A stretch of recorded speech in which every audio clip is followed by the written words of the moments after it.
The midnight ledger. I never wanted to work the night shift, but when the company offered extra pay, I couldn't refuse. It's just numbers, I told myself. What's the difference between day and night? Turns out, there's a big difference. The office felt different after hours. During the day, it buzzed with life.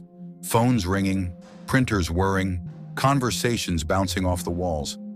But at night, it was lifeless, cold, empty. Just the hum of the AC and the occasional creak of the building settling.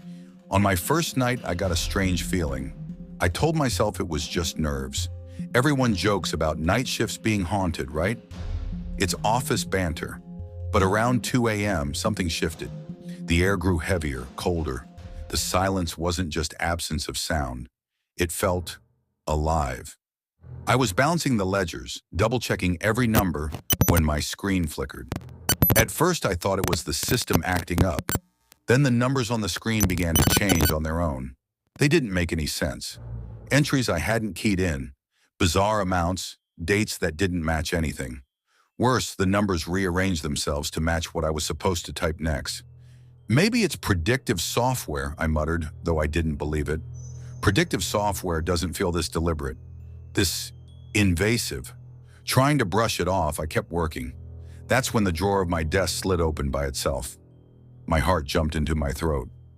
I stared at the drawer, expecting to see papers pushed around by some draft. But no. Inside was an old, dusty leather ledger I'd never seen before. I don't know why I opened it. Maybe curiosity, maybe something deeper. The pages smelled like mold, and the handwriting was cramped, almost claw-like. The entries weren't like any bookkeeping I'd ever seen. 2 souls traded for dominance. 15 dreams harvested for eternal prosperity. What was this? Some kind of joke?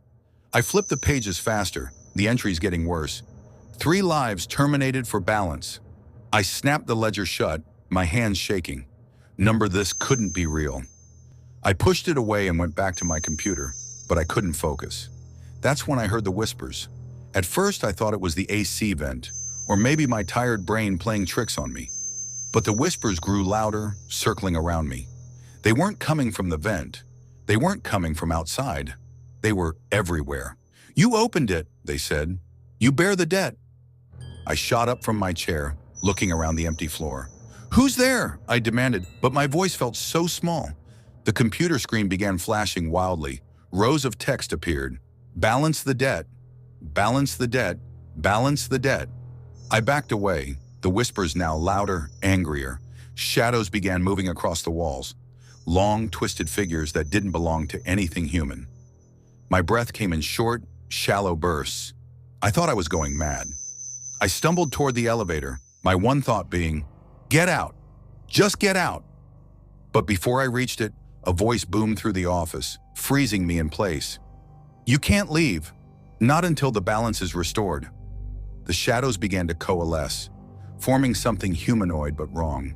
Too tall, too many fingers, too hollow. Its face, or what should have been a face, was blank, like an old, forgotten page. I screamed and ran, but no matter which way I went, I ended up back at my desk. The ledger sat there, open. The pages blank now except for one word scrawled in red. Rajiv. I don't know what happened after that. The next thing I remember is waking up at my desk, the sun pouring through the windows. The office was back to normal, the whispers gone, the shadows banished by the daylight. The ledger, though, it was still there, waiting. I told my manager I couldn't work the night shift anymore. He laughed, called me superstitious. You're the third one to say that this month, he joked, but his eyes betrayed something else. Fear, maybe, or knowledge. Now every time I pass by that desk at night, I feel it staring at me, waiting. The worst part? I still dream about the ledger, about the words scrawling across its pages, about the balance it demands. And I know someday it'll call me back.